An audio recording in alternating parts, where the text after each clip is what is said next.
Press the bell icon on the YouTube app. ये जो तारीख पर तारीख कर रहे हैं और थोड़ा इंतजार का मजा लीजिए का गाना सुना रहे हैं और अपने मंचों से कह रहे हैं धैर्य रखिए। यहाँ पर अभ्यर्थी भी आपके पैनल में जुड़े हैं। मैं नहीं चाहता कि उनकी बात मैं कहूं, नहीं तो ये फिर आरोप लगा देंगे 60 गांठ का। मैं इसीलिए कह रहा हूं कि मैं नहीं चाहता कि उनकी बात मैं रखूं, मैं अपना ही पक्ष पार्टी का रखूंगा। कि भारतीय जनता पार्टी वो रखिए। मैं वही कह रहा हूं कि भारतीय जनता पार्टी एक विपक्ष के रूप में, सशक्त विपक्ष के रूप में बिहार में है और युवाओं के जो हक है, जो रोजगार का मामला है, और खास करके जब हम सरकार में थे और हमने जो वादा किया था विधानसभा के अंदर में हमारी सरकार ने किया था, उस वादा से अगर यह मुकरते हैं तो 13 दिसंबर से जो हमारे प्रदेश अध्यक्ष जी ने कहा है विधानसभा हम चलने नहीं देंगे, हम अपने उन वादों पर, उस चेतावनी पर कायम है। और अगर 13 के पहले ये कोई डिसीजन नहीं लेते हैं तो हमने जो कहा है हम वही करेंगे। चलिए 13 से पहले कोई डिसीजन नहीं लेते, ठीक है, विरोध करेंगे, सदन नहीं चलने देंगे। अब चलते हैं अभ्यर्थी के पास, क्योंकि बात जिनके लिए हो रही है उनकी बात होनी जरूरी है। निकू पाल और हमारे साथ प्रिंस मिश्रा जुड़े हैं, उनसे भी बात करेंगे। निकू, ये मतलब क्या विरोध है, क्या मांग है, किस लिए आप गए थे, कुडनी पहुंच गए, वहां पे जाके विरोध प्रदर्शन हुआ, चुनाव में अपनी बात रखने का ये तरीका क्या, एक बार अपने ये पूरी बात एक सिनेरियो में बताइए। सबसे पहले तो TV9 भारतवर्ष को नमस्कार, जिन्होंने हमें मौका दिया इस प्लेटफॉर्म पे, और मनीष जी हैं, के जी हैं, सभी को मेरे अभिभावक के तौर पर नमस्कार है। हमारे साथी हैं, उनको भी आभार अभिनंदन। देखिए सर, मरता क्या नहीं करता, के त्रिपाठी जी कह रहे हैं कि विपक्ष के बहकावे में आ रहे हैं, तो हम लोग दूध पीने वाले बच्चे नहीं हैं। पहली बात, अगर हम लोग रोजगार की मांग कर रहे हैं, शिक्षक बनने के लिए तमाम अर्हता हमारे पास है, तो हमें कोई बरगला नहीं सकता। अगर हमें कोई बरगला रहा है तो आपके पास बहुत सारी रिक्तियां है, आप रिक्ति क्यों नहीं दे दे रहे हैं? बरगवाने जो बरकरार है उनके मुंह पर तमाचा दीजिए, काम के क्षेत्र में काम करके दिखाइए। 3.5 वर्षों से हम लोग लगातार प्रदर्शन कर रहे हैं। उस समय तो बीजेपी और जेडीयू दोनों साथ में थे, तो उस समय तो कोई नहीं बोल रहा था कि हमें बीजेपी उस्का रहा था, भड़का रहा था। आज जब वो अलग हुए और हम वही मांगों को दोहरा रहे हैं तो कह रहे हैं कि बीजेपी के भड़काने, उसमें भड़काने वाली बात कहां से आ गई? अगर जिसके साथ आप गठबंधन बनाए हैं उनका भी तो यही मांग था ना, पढ़ाई, सुनवाई, दवाई, कार्रवाई।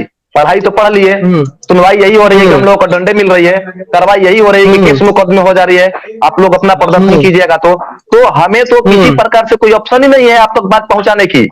सचिवालय स्तर पर जाते हैं तो वहां पर अधिकारी बता देते हैं कि हमारे यहाँ सारी चीजें ठीक है, मंत्री जी का जिस दिन ऑर्डर आएगा हम लोग 7वें चरण को बहाली प्रारंभ कर देंगे। तो आप बताइए, हमारे लिए सारी दरवाजा बंद कर दीजिएगा तो कौन सा ऑप्शन बचेगा? हम लोगों ने लोकतंत्र का मर्यादा रखते हुए अपनी मांग रखी। आपका पुलिसिया तंत्र में और मतलब गुंडा तंत्र हम इसको कहेंगे कि लाठियां उठा करके या कुर्सी से मारने का काम किया है। आप वो दिन भूल गए क्या कि जो 22 अगस्त को आंदोलन हुआ था, उस समय किसके गठबंधन में थे आप? उस समय किसके गठबंधन में थे? उस दिन को याद कीजिए आप। और ये नहीं कि ये हम लोग दूध पीने वाले बच्चे नहीं है। आप थोड़ा भी शर्म है तो 7वें चरण प्राथमिक विज्ञप्ति पे सोचिए, क्योंकि बिहार सरकार के पास योग्य शिक्षक नहीं है। 70 बच्चे पर एक शिक्षक पढ़ रहे हैं। अभी वर्तमान स्थिति में बता रहा हूँ कि 70 बच्चे पे एक शिक्षक पढ़ रहे हैं, और पढ़ना कितने चाहिए? तो शहरी क्षेत्र में 35 बच्चे के ऊपर में एक शिक्षक, और ग्रामीण क्षेत्र ग्रामीण क्षेत्र में 35 बच्चों पर एक शिक्षक, और शहरी क्षेत्र में 30 बच्चे पर एक शिक्षक। अब आप बात बताइए कि बिहार सरकार के पास RTI रिपोर्ट के अनुसार 2,73,000 प्लस केवल प्राइमरी में रिक्तियां है, तो अभ्यर्थी के साथ कुश्ती क्यों लड़ रहे हैं? जब वो अपनी जायज मांगों के लेकर के मैदान में उतरते हैं, धरना प्रदर्शन कर रहे हैं लगातार, सर हमको लग रहा है कि 1 महीना होने वाला है, 27-28 दिन, कोई वहां पर सुंगी नहीं लेने जा रहा है क्या? माननीय मुख्यमंत्री जी, उप मुख्यमंत्री जी वहां गए वार्ता करने के लिए? हमारी क्या समस्याएं हैं वो अपना एक आश्वासन ही दे देना, उनके आश्वासन को हम मानते हैं। ये क्या होता है? शीघ्र, अति शीघ्र, ये तो 3 सालों से उलझ रहा है। तो केसी त्यागी जी से हम यही कहना चाहेंगे कि आप ये नहीं आरोप लगाइए कि बीजेपी की उस्कावा में हम लोग ये सब काम कर रहे हैं। केसी त्यागी जी नहीं चर्चा में, ठीक है, निकू पाल आपके पास आते हैं और के त्रिपाठी जी से बात करेंगे। आगे हमारे पास आलोक पांडे जी भी हैं और प्रिंस मिश्रा। पहले प्रिंस मिश्रा के पास चलते हैं, क्योंकि 2019 से अगर आप पास हैं, 2019 से आपको ये उम्मीद है कि आप शिक्षक बन गए हैं और इस उम्मीद में बैठे हुए हैं कि आज नहीं तो कल हमारी नौकरी लगेगी और परिवार का जीवन यापन चलेगा। इस बीच का जो पीरियड होता है, इस बीच का जो समय होता है, वो भी काटना बहुत मुश्किल होता है कि आप इस उम्मीद पे रहते हैं कि आज नहीं तो कल नौकरी लगेगी, तो उस उम्मीद से आप दूसरा कुछ नहीं करते और आप उस आश्रय में उस उम्मीद से बैठे रहते, क्योंकि आपने बहुत लंबा एक तैयारी करने के बाद आप एक टीचर बने और 2019 में आपने पास कर लिया है, 2019 से 2022 का। ऐसे में बिहार में लोग विधानसभा चुनाव भी हो गया, उससे उसी के आसपास आपका लोकसभा चुनाव खत्म हुआ था, फिर लोकसभा चुनाव होना है। तो ऐसे पीरियड में कब तक उम्मीद? प्लीज जी, सभी सदस्यों को प्रणाम मेरे तरफ से। देखिए, चारों तरफ से पूरी तरह से ये कभी कुछ जो आपकी आवाज प्रिंस जी, आपकी आवाज साफ नहीं आ रही है, आप नेटवर्क में आ जाए, फिर मैं आपके पास आता हूँ।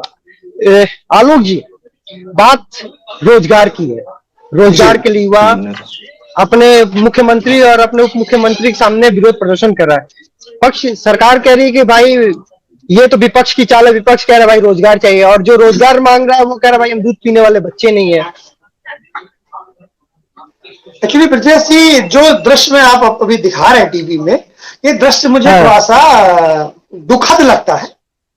मैं इसको लोकतंत्र में जैसे इंडियन कॉन्स्टिट्यूशन का आर्टिकल नंबर 19 है, वो धरना प्रदर्शन का अधिकार देता है, लेकिन धरना प्रदर्शन का अधिकार अनलिमिटेड क्षेत्र में कहीं पर भी करना ये अनुचित है। प्रथम दृष्टया इसे कहना ही पड़ेगा। चुनावी सभा पे आप जा करके इस तरह की बात करते हैं तो ये गलत है, इसको स्वीकार करना। ये एक पक्ष हो गया। देखिए, दूसरा पक्ष जो अभ्यर्थी कह रहे हैं, हम उससे भी सहमत हैं कि जब हमारी बात कोई सुन ही नहीं रहा है तो हम कैसे बताएं। तो ऐसे ही जैसे माँ बच्चे को दूध नहीं पिलाती है तो बच्चा रोना शुरू कर देता है, तो अब उस रोने को अगर संवैधानिक नजर से देखें तो गलत है, क्योंकि अब एक है बच्चा तभी रोए जब माँ पास हो, तो ठीक है, इसमें तो गलत है ही, क्योंकि लीगली कॉन्स्टिट्यूशनली इस तरह की चर्चा ठीक नहीं है। लेकिन अब एक विद्यार्थी की नजर से सोचिए, इसे अगर एक अपने यहाँ कहावत है कि क्षमा बड़न को चाहिए छोटन को उत्पात, तो अगर बच्चे थे और उन्होंने प्रदर्शन किया और कुर्सी उर्सी बांधी, जो भी किया गलत किया, लेकिन उसके प्रतिद्वंद में जो मैच्योर लोग थे उन्होंने भी वही शुरू कर दिया, तो ये और गलती पे और बड़ी गलती है। कम से कम सरकार को ये सोचना चाहिए, इसको पॉलिटिकली ना सोचे। वो बच्चे इतने साल से फ्रस्ट्रेट हैं, ये कहो कि फ्रस्ट्रेशन में कुर्सी चला रहे हैं, मान लो कुछ और चलाने लगे, मैं नहीं कहना चाहता, तो फिर उसके लिए सरकार कहेगी जाने क्या बन गए। तो सरकार को समझना चाहिए कि चीजों को अनंत काल तक आप टालेंगे तो फ्रस्ट्रेशन तो निकलेगा ना। अभी कुर्सी के रूप में निकला है, या यंग ब्लड है, या तो इसे काम दीजिए या फिर वो फिर विरोध में उतरेगा आपके। इसको ये कह के कि बीजेपी वालों ने करवा दिया या इन्होंने करा दिया, बीजेपी वाले क्या बिहार के लोग नहीं? वो नीतीश कुमार उनके लिए उत्तरदायी नहीं है जो बीजेपी की कार्यकर्ता है और भले हो और वो सीटी के अभ्यर्थी है। तो जब एक प्रदेश का मुखिया होता है वो पूरे राज्य का मुखिया होता है भाई, वो बीजेपी और जेडीयू आरजेडी क्या है? आप कहना चाहते हैं कि मतलब ये बीजेपी वाले प्रदर्शन कराए, सब पकड़ो, देखो जेल में भेजो जो बीजेपी वाला हो, लेकिन वो बच्चे बीजेपी और आरजेडी जेडीयू थोड़ी ना है। बच्चों को नौकरी चाहिए। तुम 2.5 साल से जो है न्यायालय खेल रहे हो और कह रहे हो कि इंतजार का मजा लीजिए। चुनाव में पहले कह रहे थे 10 लाख रोजगार, 20 लाख रोजगार, अब करो इंतजार का मजा लीजिए। डिप्टी सीएम बनते ही तो सत्ता के मद में चूर है, मुझे तो कभी कभी लगता है। इंतजार का मजा लेने वाला बयान इनको चुनाव हरवाएगा। अभी आगे ये नौकरी नहीं देंगे ना तो ये जो घाव और गहरा होगा, इंतजार का मजा लीजिए। ठीक है, तो इसलिए सरकार देखिए, बच्चों ने जो किया वो हम नहीं कहते को कानून सम्मत है, लेकिन वो छोटे हैं, उनको उत्पाद करने का अधिकार है, सरकार को नहीं है। सरकार को प्रदेश उत्पाद करने का अधिकार नहीं है।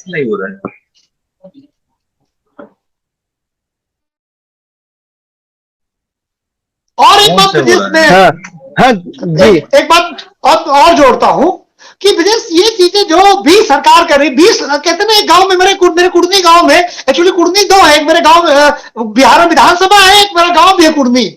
तो मेरे गांव में एक कहावत है कि बड़ा कौर खा लो, बड़ा बोल ना बोलो। नीतीश कुमार जी और तेजस्वी बड़ा बोल गए, वो बोले 10 लाख, वो बोले 20 लाख रोजगार देंगे, 10 लाख नौकरियां देंगे।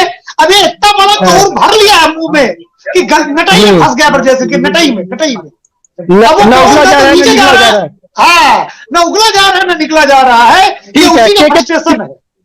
के त्रिपाठी जी से बात करते हैं, आपके पास भी आते हैं मिकू। पहले के त्रिपाठी से बात करते हैं, जो सवाल मतलब आप लोग के हैं वो के त्रिपाठी से उसका जवाब ले लें। बच्चे वोटर हो सकते हैं, जैसा हमारे आलोक पांडे जी ने कहा, बच्चे वोटर हो सकते हैं, पार्टी नहीं हो सकते। और जैसा क्या कहते हैं मिकू पाल ने कहा था कि मांग करे तो किससे करें, जाए तो जाए कहां, हमारी बात सुनने वाला कौन है। और ना हम दूध पीने वाले बच्चे हैं कि हम किसी के बहकावे में आके प्रोटेस्ट करेंगे। हमें अपनी मांग चाहिए, हमें रोजगार चाहिए। हम किसी के पार्टी नहीं, हम किसी के मतलब हम सपोर्टर हो सकते हैं, हम कोई पार्टी नहीं है। के त्रिपाठी जी।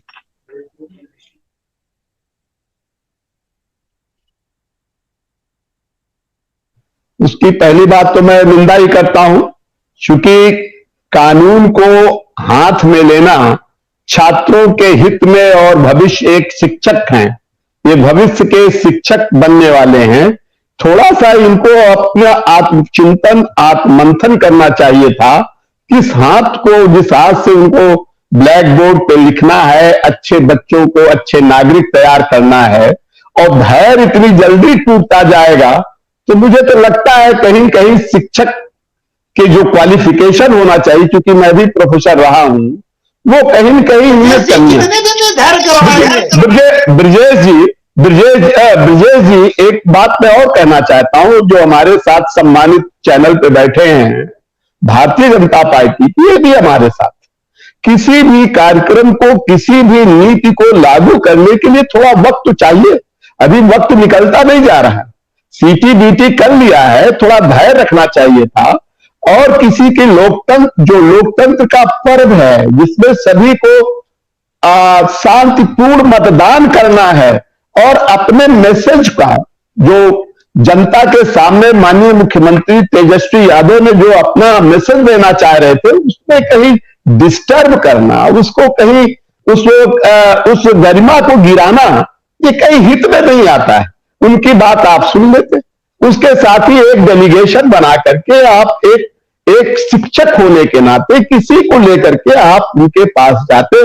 तमाम विधायक है, मैं कहना चाहता हूं कि भारतीय जनता पार्टी के पास या अन्य विरोधी दलों के पास तमाम विधायक है, उनसे संपर्क करके एक डेलीगेशन लेके आप ब्रजेश जी मेरी बात सुन लीजिए। आप डेलीगेशन की बात कर रहे हैं, TV9 बिहार पे आप कह रहे हैं कि डेलीगेशन के लिए तैयार है। नहीं, मैं कह रहा हूं कि डेलीगेशन, ये जो घटना घटी है इससे बचा जाता है, लेकिन माननीय मुख्यमंत्री को अपनी बात कहने का हम मौका तो देते। जो एक इंपॉर्टेंट चुनाव है, कुढ़नी का एक बड़ा महत्वपूर्ण चुनाव है, राजनीतिक रूप से भी महत्वपूर्ण है, और ये विपक्ष के लिए भी है और पक्ष के लिए भी है। तो ऐसे चुनाव को डिस्टर्ब कर, देखिए ब्रजेश जी, ऐसे चुनाव को डिस्टर्ब करना, ऐसे चुनाव की मर्यादा और खत्म करना, तो ये तो एक माननीय मुख्यमंत्री के साथ एक अन्याय है ना। ये बीच में हम ब्रजेश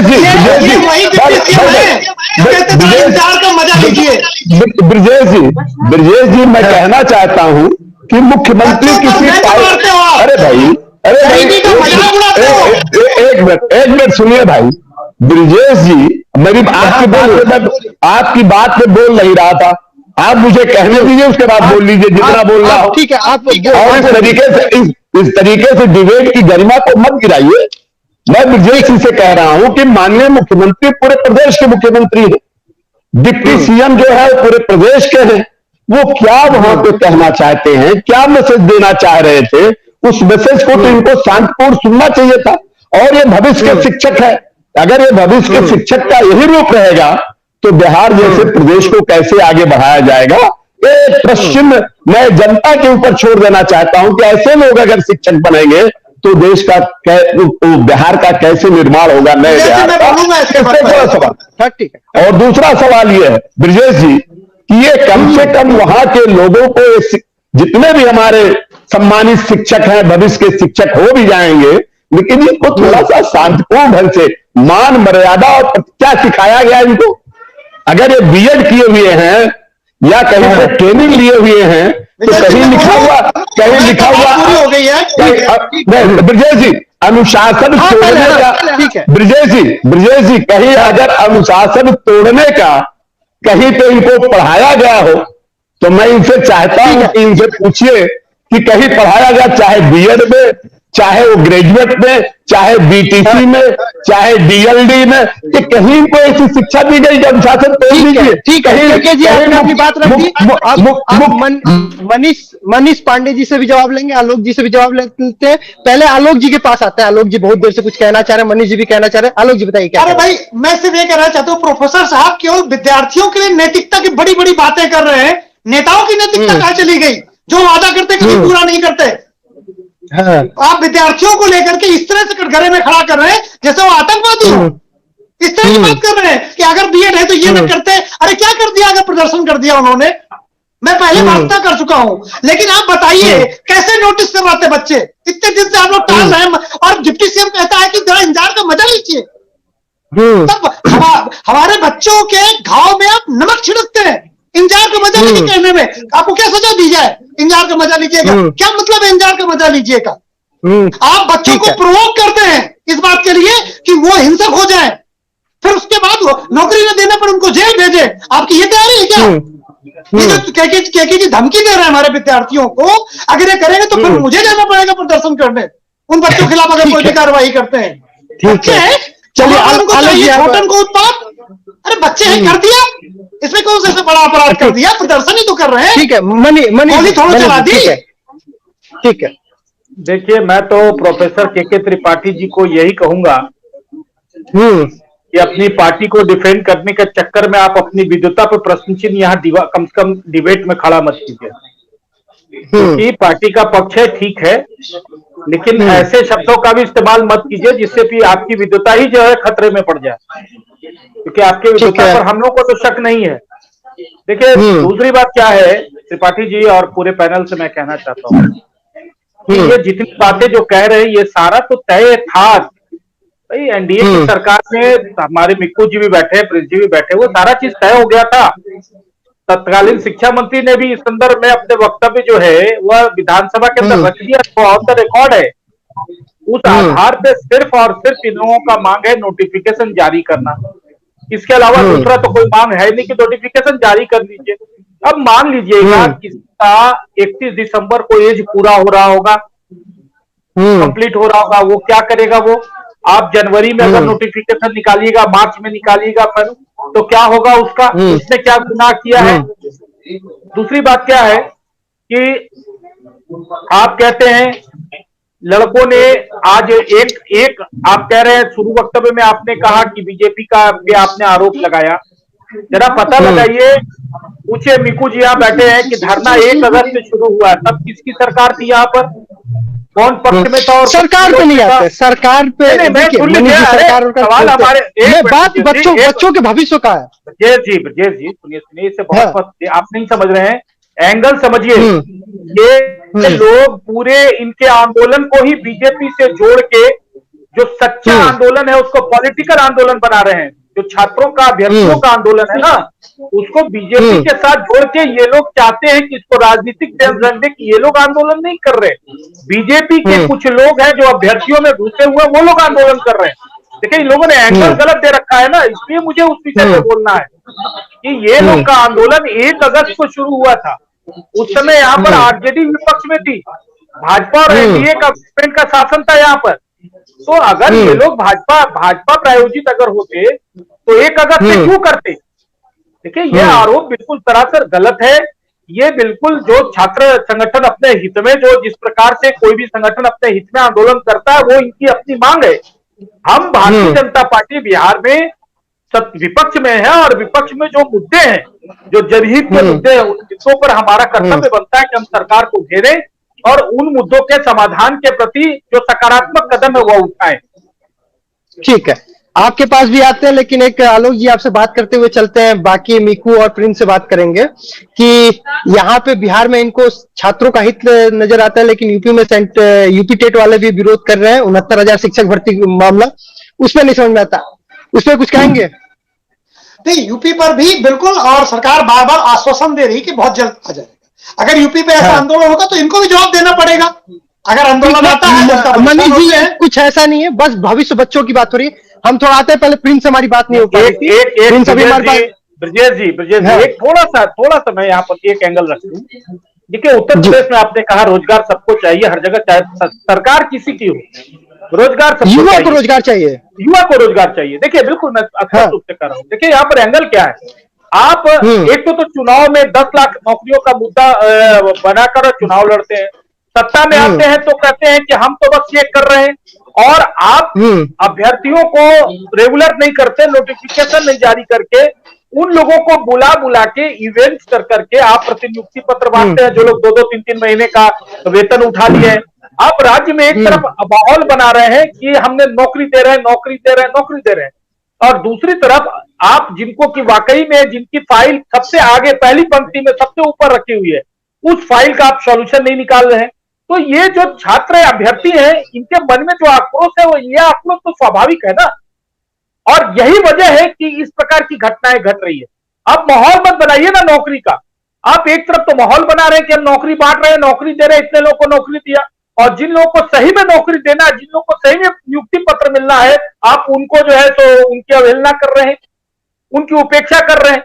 तो ये आक्रोश उन लड़कों में, उन अभ्यर्थियों में तो होना स्वाभाविक है। इसीलिए उत्तर प्रदेश और बिहार के जो इस मामले में जो विषय है, उसमें बहुत अंतर है। जैसा मैं कह रहा था कि हमारा जो आज का मुद्दा है कि युवाओं को रोजगार चाहिए, कोई भी सरकार हो, युवाओं को रोजगार मिलना चाहिए, घर बैठ के काम नहीं चलेगा। आखिर वो तैयारी की है 30 साल 25 साल, जो भी तैयारी की, सेंट्रल टेट पास किए, यूपी टेट पास किए या बिहार टेट पास किए, जो भी स्टेट एक्सपायर, उसके बाद उन्हें रोजगार मिलना चाहिए, क्योंकि उन्होंने आपके टर्म एंड कंडीशन का फॉर्म भरा, उसके बाद पास हुए, अब उसका नोटिफिकेशन जारी कीजिए, रोजगार दीजिए। सरकार बदल गई, चुनाव हो गया, प्लीज जी आपके पास 2019 से आपने, जैसा कि सवाल चल रहा है, 2019 से आप पास कर गए, आज का 3 साल का समय बीत गया, घर कैसे चल रहा है?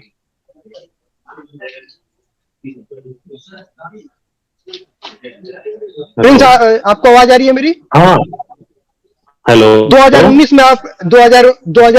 में आपने पास कर लिया परीक्षा, ये उम्मीद हो गई कि आज नहीं तो कल नौकरी मिलेगी। 2019 से 3 साल का समय हो गया, कैसे चल रहा है घर परिवार?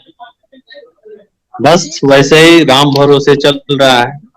इन लोगों के आपसी खींचतान की वजह से हम लोग सफर कर रहे हैं काफी दिनों से। हमारे साथी सारे लोग पटना में, मैं तो वहां नहीं जा पा रहा हूं, लेकिन बाकी सारे लोग लगे हुए हैं वहां। लेकिन कोई भी सरकार हो, चाहे बीजेपी की हो, चाहे आज आरजेडी की हो, कोई इस मैटर को संज्ञान लेने के वो उसमें नहीं है, कोई सुन नहीं रहा है हम लोग की बातें।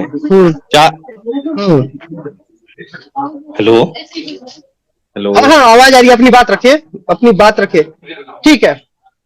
मैं आता हूँ प्रिंस आपके पास। और आलोक जी, आपने सुना, मतलब ये वो रोजगार 3 साल से मतलब पास करके बैठे हैं, ना कहीं जा सकते हैं, ना नौकरी कर सकते हैं, ना कुछ और कर सकते हैं, ना कोई और तैयारी कर सकते हैं, बस इस उम्मीद में कि आज नहीं तो कल हमारे पास नौकरी होगी और हम वो नौकरी करेंगे। नहीं, देखिए, नौकरी एक ऐसा मुद्दा है, 130-140 करोड़ लोग हैं, सबको असहज करना जो सत्ता में होता है। अब क्योंकि इससे हम लोग बिहार की बात कर रहे हैं और बिहार में ये मैटर हो चुका है, नीतीश कुमार जी की बात कर रहे हैं, तो सारा फोकस नीतीश कुमार जी के ऊपर है। अब देखिए, भारत के प्राइम मिनिस्टर को कहना पड़ा हम 10 लाख नौकरियों को या जितने भी नौकरियों की हम व्यवस्था करेंगे, और वो करना शुरू कर चुके हैं, ठीक है ना। उत्तर प्रदेश में भी सरकार प्रयासरत है और वो कर रही है। देखिए, युवाओं से खेलना, मधुमक्खी के हाथ में छत्ता डालना, इंदिरा गांधी खेली थी जेपी, तो जेपी आंदोलन खड़ा हो गया था, ठीक है ना। तो इसलिए कभी भी युवा जोश से, युवा मन से उससे खेलना नहीं चाहिए, उससे लड़ना नहीं चाहिए, उसको उस पर व्यंग नहीं मारना चाहिए, उसके चरित्र पर उंगली नहीं उठानी चाहिए। जो ये शिक्षक है आपके पास, ठीक है, जो तैयारी कर रहे हैं। आलोक जी, आपके पास आता हूं, लेकिन के त्रिपाठी जो लास्ट टाइम बात कर रहे थे, उस सवाल का जवाब लेके मैं मीकू के पास आऊंगा। के जी, आप कह रहे थे कि सरकार से बात करनी चाहिए, आईआर से बात करें, तो क्या आप हमारे मंच पे ये कहेंगे कि मीकू एक डेलीगेशन या प्रिंस एक डेलीगेशन के साथ जाएंगे और आप सरकार से बात कराएंगे? छात्राओं के सामने सारे दरवाजे खुले भी हैं, लेकिन एक अनुशासन में रह करके वो अपनी बात सरकार से रखने का प्रयास करें। ये आपके चैनल के माध्यम से मैसेज जाना चाहिए। अब उनके पास क्या क्या चैनल्स हैं, इसको बिहार में मिल करके, जैसे विपक्ष में इस समय सबसे बड़ी विपक्ष की पार्टी भारतीय जनता पार्टी, और सरकार की बात कीजिए। मैं नहीं आप क्या कह रहा हूं ना, मैं उस चैनल के माध्यम से, चैनल से जाएंगे ना ये अगर विपक्ष को, इनको छात्राओं के प्रति इनकी नरमी है, छात्राओं के दुख दर्द को ज्यादा बेहतर तरीके से रिड्रेस करना चाहते हैं, उसको सुलझाना चाहते हैं, तो एक डेलीगेशन लेकर के अगर जाते हैं, इनके अध्यक्ष इन छात्रों के साथ अगर मिलने जाएंगे माननीय नीतीश कुमार से, तो इनकार तो नहीं करेंगे। तो एक आप जनरल सेक्रेटरी हैं, आप भी अच्छे पद से हैं, आप कहिए कि मैं डेलीगेशन में चलता हूं। भाई मैं डेलीगेशन में बाहर हूं ना, मैं तो बाहर हूं। मैं लेकिन ब्रिजेश जी, जो दरवाजे खुले हुए हैं, चूंकि ये सत्ता के साथ, हमारे साथ भारतीय जनता पार्टी के साथ गठबंधन था, अगर उस समय एक कस के दबाव डालते तो ऐसी कोई स्थिति नहीं होती कि नहीं हो जाता। लेकिन अभी 2 महीने 3 महीने में इतना बड़ा भारी कदम उठा लेना कहीं न कहीं एक सोची समझी रणनीति के तहत कराया गया है, और इसकी जितनी भर्त्सना करना की जाए, रणनीति में नहीं आता। चूंकि 2-3 महीने के इनका कहना है कि विरोध प्रदर्शन ना कीजिए आज, नहीं तो कल रोजगार आपको दिया ही जाएगा। सर मैं अपनी बातों को बहुत प्रमुखता से रखना चाहता हूं, और मैं सुन भी रहा था केसी सर को। अब मैं के सर को अब मैं कहना चाहूंगा, यदि प्रोफेसर साहब की डिग्री से ही अगर ये हम लोगों से अपनी बातों को पहुंचाना चाहते हैं, तो सबसे बताएं। अभी ये तो बता रहे थे कि छात्रों को अनुशासन शोभा देता है, लेकिन आप भी अपने बच्चे को, मैं भी उसमें शामिल होऊंगा शायद, पढ़ाते होंगे तो ये तो जरूर कहते होंगे कि संकट के समय अगर किसी को जान बचानी चाहिए तो उस समय कानून नहीं देखा जाता है, जो होगा देखा जाएगा। दूसरी चीज है, यदि आप पार्टी प्रवक्ता के तरफ से हैं, तो आपको इस चीज को संज्ञान होना चाहिए कि हम लोगों ने डेलीगेशन टीम बनकर एक बार नहीं, लगभग 6 बार जाकर के वार्ता किया, और IAS IPS के बातों को वैल्यू और तरहीज नहीं दी जाती है। IAS अधिकारी के द्वारा, जो प्राथमिक शिक्षा निदेशक हैं शिक्षा विभाग के, उनके द्वारा एक लेटर जारी हुआ था, और उस लेटर में लिखा हुआ था कि जुलाई के लास्ट में 7वीं चरण प्राथमिक विज्ञप्ति हम देंगे। अब ये बताइए कुछ समय नीतीश जी थे या नहीं थे?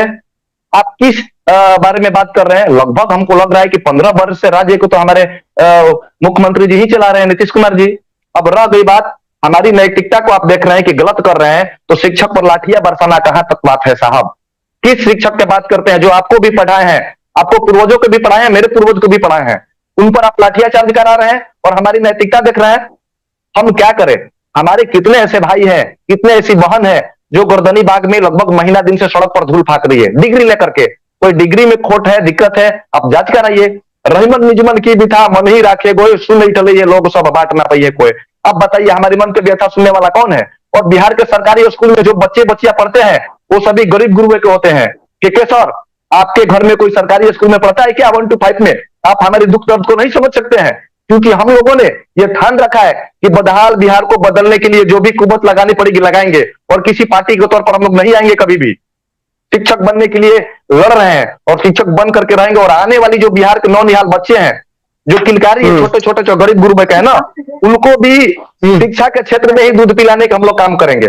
आप डेलीगेशन टीम की बात करते हैं, 6 बार डेलीगेशन टीम का गठन हुआ और 6 बार धूमिल की गई छवि की, हमारी छवि को धूमिल की जाती है आप लोगों के द्वारा कि हम इस पार्टी से हैं। अरे 3 साल से जब प्रदर्शन चल रहा था तो हमारे विपक्ष में आरजेडी थे, और आरजेडी के लगभग आधा दर्जन जो अभी मंत्री हैं वो पंडाल में आते थे, गर्दनी बागा, कहते थे कि पहली कलम से हम आप लोगों को रोजगार देंगे। अब बताइए कलम खो गया है कि मानसिक संतुलन खो गया है? आज हमारा फ्रस्ट्रेशन है तो उन्हीं नेताओं की वजह से कि हम लोगों को इस्तेमाल किया जाता है।